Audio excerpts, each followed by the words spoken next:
We continue to cover that breaking news on Belt Parkway where a man who was driving wildly, as police say, slammed a stolen SUV into two cars. 3 children were hurt, and there are other people in the hospital also right now.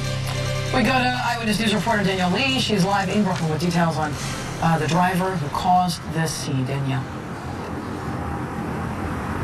Tony and Michelle, this investigation just getting going, even though all looks clear as of now this morning along the Belt Parkway. It was just after 1 this morning that police said that the driver of a stolen vehicle that you mentioned, that white Mercedes SUV, hit 2 other cars. 8 people were taken to the hospital, among them 3 young children who were riding in the Honda. Now, police tell me that the 59-year-old woman who was driving that Honda is in critical condition. And they tell me she is in surgery right now for her injuries, severe body trauma. The crash shut down all eastbound lanes until just after 6 this morning. Now, back out here live, police tell me that they have no idea who the driver of that stolen Mercedes is, and they are working off a limited description at best. What they were told is that he is either a white or Hispanic male and wearing a white T-shirt. That is the only description that they have right now, so anyone with information who may have seen something is asked to call police. Live in Brooklyn, I'm Danielle Lee, Channel 7 Eyewitness News. All right, thank you so much. Good morning, everyone. I'm Michelle Charlesworth. And I'm Tony Yates. I'm in for Rob Nelson. We turn now to a major event that's taking place across the tri-state to raise awareness for a fabulous cause. We do it every year. And there she is, and there are the crowds. Amy Freeze live in Central Park, where this year's Making Strides Against Breast Cancer walk is taking place, and she's also got your AccuWeather forecast. Amy, good morning again. Good morning to the both of you. Tony, Michelle, I have a brand new ribbon just given to me by a survivor. This is the kind of stuff that folks bring every year, and they give it out to friends, family, spectators. About 50,000 participants are expected this year. And I always feel underdressed when I come because no matter what you can come up with, from a crocheted ribbon to pink hair, there's all kinds of pink, from the socks to the shoes to the costumes. And this year's theme is superheroes, as you can tell by the t-shirts. So Hope Heroes is kind of the message, and you can already see it reflected in what people are showing up in this morning. Let's get you up to speed on the temperatures. You know, I expect the turnout to be fantastic. They say as many as 50,000 participants, and if weather is any indication of the early crowd, the comfort level means that people will be here to do their 4 miles in Central Park, along with all the fundraising that they've been planning. Much more coming up in the AccuWeather 7-day forecast, including interviews from survivors here from Central Park. Back to you guys. All right, thank you so much, Amy. We've got more details this morning about a police officer who was shot while serving a search warrant in Newark. We first brought you this as a breaking news story yesterday morning. Newark police say the officer and a SWAT team were executing a narcotics search warrant at a basement apartment on Goodwin Avenue. That's when police say a suspect inside fired a gun in that apartment, hitting that officer, who was wearing, thank goodness, a bullet-resistant vest. There was also a 2-year-old child in the home at the time. The baby was not hurt. I'm incredibly blessed and proud of our officers here in the city of Newark for exercising the restraint and the discipline that they did to be able to go into a house, take on fire, and still execute an arrest without firing a weapon one time. Police say the suspect, 22-year-old James Denard, was arrested. Officers say they also recovered a 9mm handgun, a marijuana scale, and packaging materials.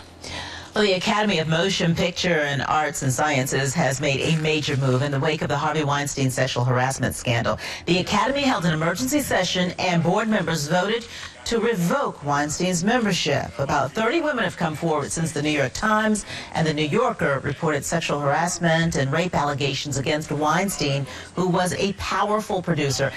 Actress Eva Green added her own account, saying she once had to physically push Weinstein off during a meeting. Weinstein has denied any allegations of sexual assault.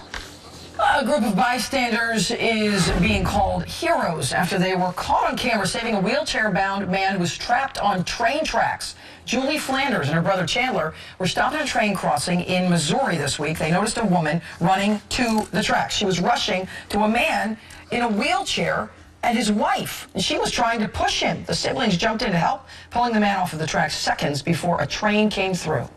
Ran over to help and do whatever we could. It all happened like seconds, and I was like, oh my gosh, is they're going to make it, are they not going to make it.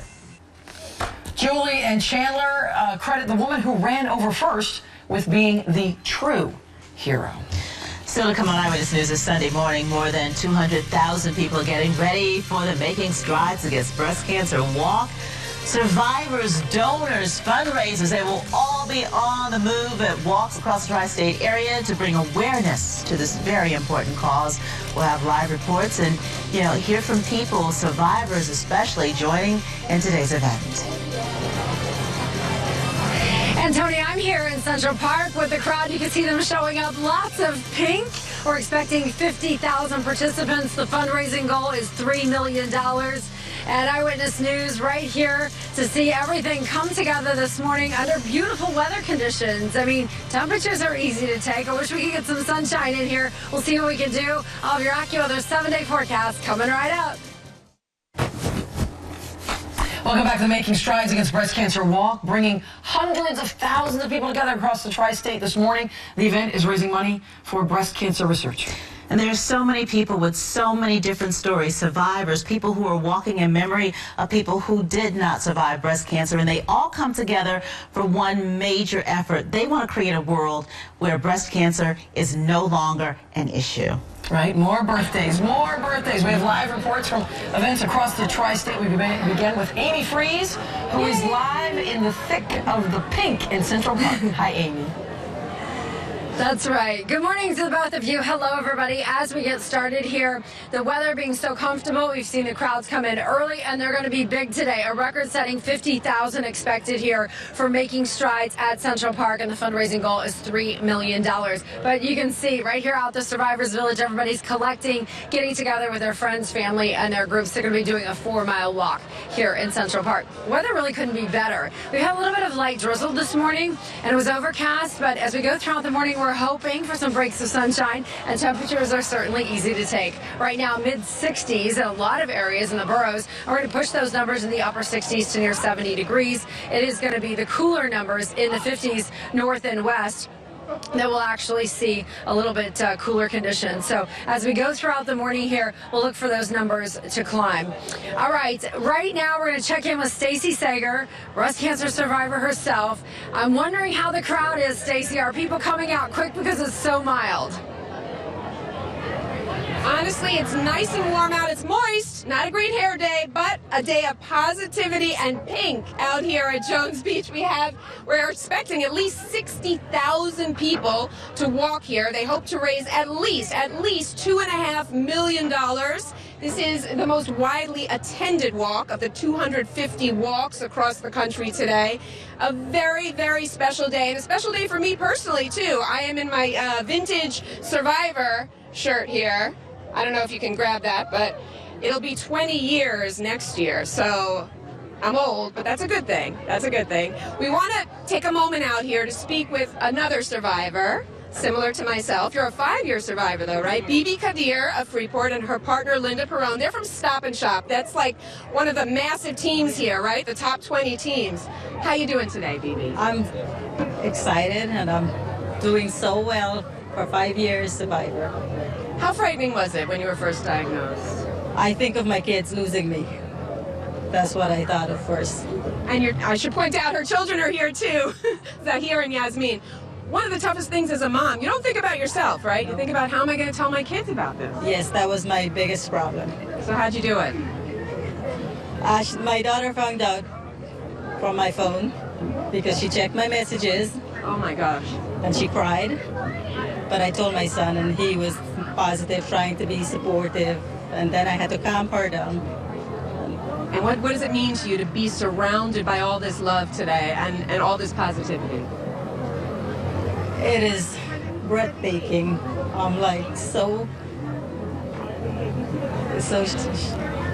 I'm lost for words with all the positive things from everyone, and the support from Stop and Shop and my children, my family, my friends. It is a great day. We're all here to support you as well, and Stop and Shop is a great team. They're offering pink bagels. My daughter's here with me too, so she can't wait for that. Anyway, we want to go over to my colleague Nina Pineda in Newark, New Jersey right now at the walk over there. Hey, Nina.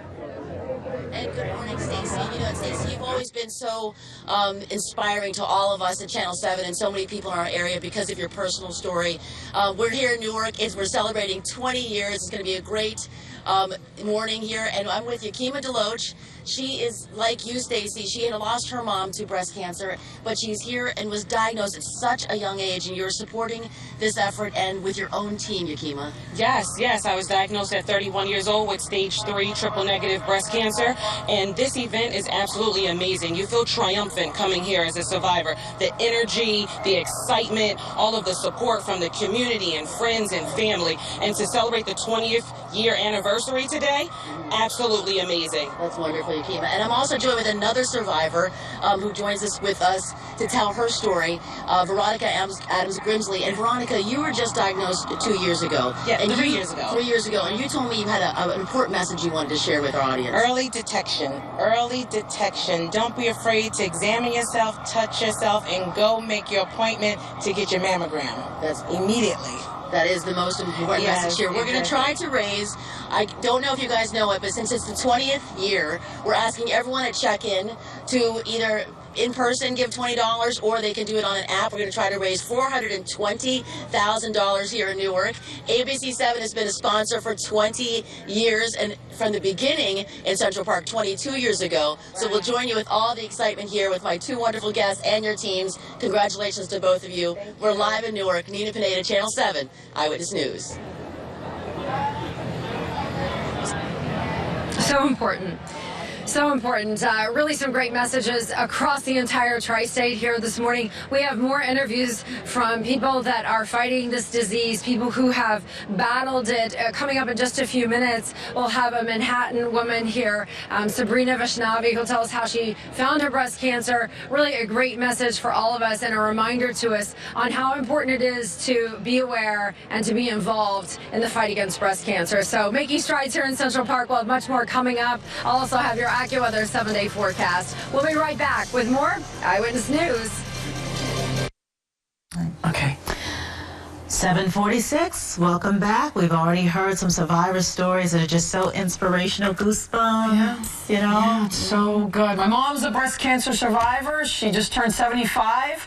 Let's get it back out to meteorologist Amy Freeze, who's live in Central Park with Making Strides Against Breast Cancer. You're going to have 50,000 people behind you?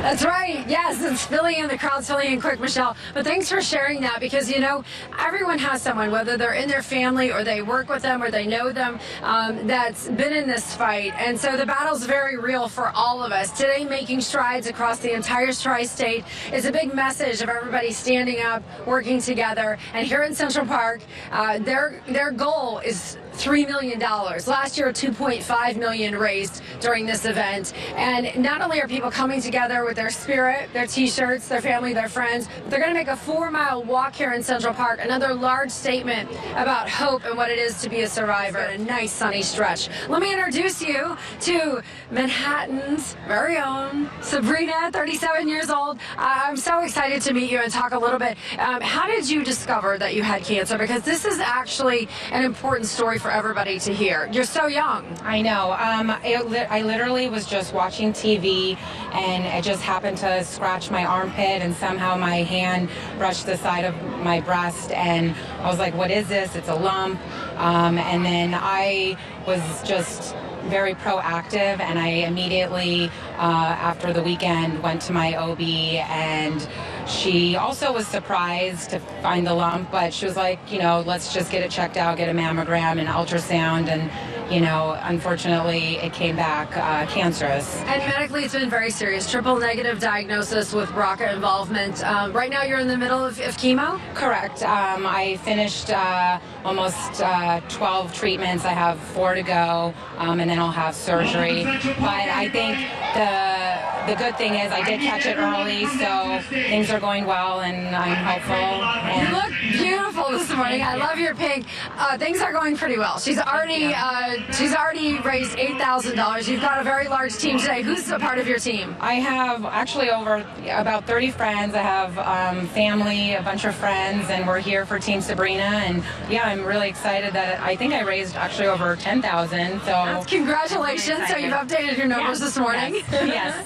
That's great. We're excited to see your team out here. I love your t-shirt. Sabrina's breasties, her breasties. So it sounds like they're getting ready to start us up. It's a superhero theme, and she's got her cape ready to go, you guys. So nice to meet you. Good luck in your battle. You're a beautiful person, and we appreciate you bravely sharing your message. Thank you so much. You guys, so many stories out here. When you are first diagnosed, to hear these stories of people that are standing up, no matter where they're from, what their age is, and facing this battle with courage, it is really motivating, and it's something that people hold really close to them. You can see that they're all gathering, and the music is now getting turned up because they're going to warm up for the event. But, you know, it's sort of a reverent time to talk about a story like that, but also inspiring and touching in the same moment. Michelle, Tony? Oh, goosebumps every time you hear these stories this morning. Amy, thank you so much for bringing them to us. Really appreciate it. Give our best to Sabrina and her breasties, raising more than $10,000. All right, before we go to break, let's take a look at today's Channel 7 community calendar. Coming up in just a few minutes, Good Morning America's Weekend Edition. Sticking with Dan over there, I heard him talking. Good morning, Michelle. I hear you. I hear Tony. Yeah. Happy Sunday to both of you. Coming up on GMA, we're going to start with the latest on those historic and catastrophic wildfires out in California. The dangerous winds are up today. The death toll is rising, sadly, and many, many more families are being forced from their homes. 100,000 people now evacuated. We've got a team right there on the ground with the latest. Plus, the news out of Puerto Rico, not good. 85% of the island waking up in the dark this morning, 3 weeks after Hurricane Maria barreled through. The governor's out with a new timeline for when power is going to be restored. It's not pretty. And finally, a much happier story. Signs of hope for one victim of that mass shooting, that horrible mass shooting in Las Vegas. The young woman now waking up from a coma and taking her first steps. What her family is saying this morning, a very moving story. Wow. Back now to you guys on this busy Sunday morning. Good news. Yes. All right, Dan. Thank you so much. Thanks. We also have that breaking news on the Belt Parkway. 8 people are injured after a stolen SUV slammed into several other cars. Eyewitness News reporter Danielle Lee is live at the scene in Brooklyn. Danielle. Tony and Michelle, traffic is moving eastbound along the Belt Parkway again after that 3-car wreck shut it down for more than 4 hours. 8 people were hospitalized, among them 3 children. I'm also told that among the hospitalized is a 59-year-old woman who is undergoing surgery right now for critical injuries. Police are looking for the suspect driver, a man in what they say is a stolen white Mercedes SUV. They are working off a very limited description. All they have is that he is a male, Hispanic or white, and in a white t-shirt. Live in Brooklyn, I'm Danielle Lee, Channel 7 Eyewitness News. Thank you so much. A wild chase in Manhattan started when police say 47-year-old James Mansfield was unloading an expensive bicycle from a van in Hell's Kitchen yesterday. Another man swiped the bicycle and fled. That's when officers say Mansfield took off in his van. Police say he hit the bicyclist and an innocent bystander near 50th and 9th before getting out of the van and punching the man on the stolen bike. The man on the bike fled on foot. Mansfield was arrested. And the Yankees are heading back to New York to continue their World Series run, but they're back down 0-2 again. But the Yanks, they fell to the Astros 2-1 in Game 2 of the American League Championship Series. Now they head back to the Bronx, where they were the best American League home team in the regular season. Game 3 begins tomorrow night, 8:08, Yankee Stadium. Be there. Right. Be in Central Park. Accurate the forecast from Amy Freeze, who is live in Central Park right now for the Making Strides Against Breast Cancer walk. Amy. You guys, the crowd is collecting under cloudy skies. We're going to hope for some breaks in the sun before this is all said and done. We could have a spit of rain here or there, but we're not looking for showers to continue. So you can see this sort of big sea of pink. They just had the national anthem, and about 50,000 participants are expected this year at this location. A sunny stretch for the second half of the week. So crank up the tunes. A lot of people with spirit here today. The message is hope. Heroes of hope, and hope for all those heroes out there that are fighting and doing battle. It's a superhero theme, and I think you're going to see a lot of them. We'll be bringing more to you in the 9 o'clock hour. Live from Central Park, meteorologist Amy Freeze, Channel 7 Eyewitness News. You're in good company, Amy. Thank you so much. So good. The heroes are photobombing you. That's going to do it for this edition of Eyewitness News. I'm Michelle Charles. And I'm Tony Yates, and for Rob Nelson for the entire Eyewitness News team. Thank you so much. We're going to be back here at 9. Good Morning America is next.